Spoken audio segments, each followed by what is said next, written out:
ആന്ധ്രാപ്രദേശിലെ കേന്ദ്ര സർവകലാശാലയിൽ പെൺകുട്ടികളുടെ ഹോസ്റ്റലിൽ തുടർച്ചയായി സുരക്ഷാ വീഴ്ചയുണ്ടാകുന്നതിനെതിരെ വിദ്യാർത്ഥി സമരം.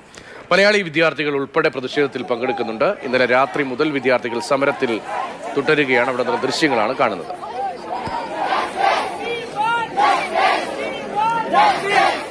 കെ ബി ശ്രീധരൻ നൽകും വിവരങ്ങൾ. ശ്രീധരൻ, വിദ്യാർത്ഥികൾ സമരം തുടരുകയാണോ?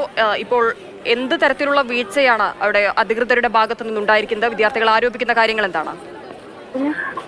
ഇത് ആന്ധ്രാപ്രദേശിലെ അനന്തപൂരിലുള്ള കേന്ദ്ര സർവകലാശാലയിലാണ് വിദ്യാർത്ഥികളുടെ പ്രതിഷേധം തുടരുന്നത്. ഇന്നലെ വൈകിട്ട് മുതൽ തന്നെ ഈ പ്രതിഷേധമുണ്ട്. രാത്രിയിലും ഇന്ന് പുലർച്ചെയും ഒക്കെ പ്രതിഷേധം തുടരുകയാണ്. ഏറ്റവും പ്രധാനം ഇവിടുത്തെ പെൺകുട്ടികളുടെ ഹോസ്റ്റലിൽ മതിയായ സുരക്ഷ ഇല്ല എന്നുള്ളതാണ് വിദ്യാർത്ഥികൾ പറയുന്നത്. അതായത് പലപ്പോഴും ഈ പെൺകുട്ടികളുടെ ഹോസ്റ്റലിലേക്ക് ആളുകൾ കടന്നു വരുന്ന ഒരു സ്ഥിതിയൊക്കെ ഉണ്ടാകുന്നു. സാമൂഹ്യ വിരുദ്ധർ അവിടേക്ക് കടന്നു കയറുന്ന സംഭവങ്ങളൊക്കെ ആവർത്തിക്കുന്നു എന്നൊക്കെയാണ് ഇവർ പറയുന്നത്. ഇതിനെ ചൊല്ലി ഹോസ്റ്റൽ വാർഡൻ പലപ്പോഴും കുട്ടികളെ ബലിയാടാക്കുന്ന അല്ലെങ്കിൽ കുട്ടികളെ പ്രതിസ്ഥാനത്ത് നിർത്തുന്ന സംഭവമൊക്കെ ഉണ്ടായി. പക്ഷെ മതിയായിട്ടുള്ള ഒരു സുരക്ഷ ഈ ലേഡീസ് ഹോസ്റ്റലുകളിൽ ഇല്ല എന്നുള്ള കാര്യം പറയുന്നു.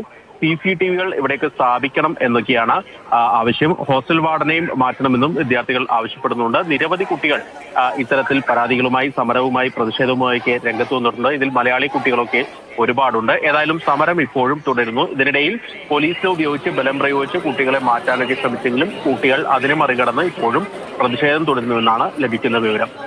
ശരി, മലയാളി വിദ്യാർത്ഥികൾ ഉൾപ്പെടെയുള്ളവരാണ് അവിടെ പ്രതിഷേധിക്കുന്നത്.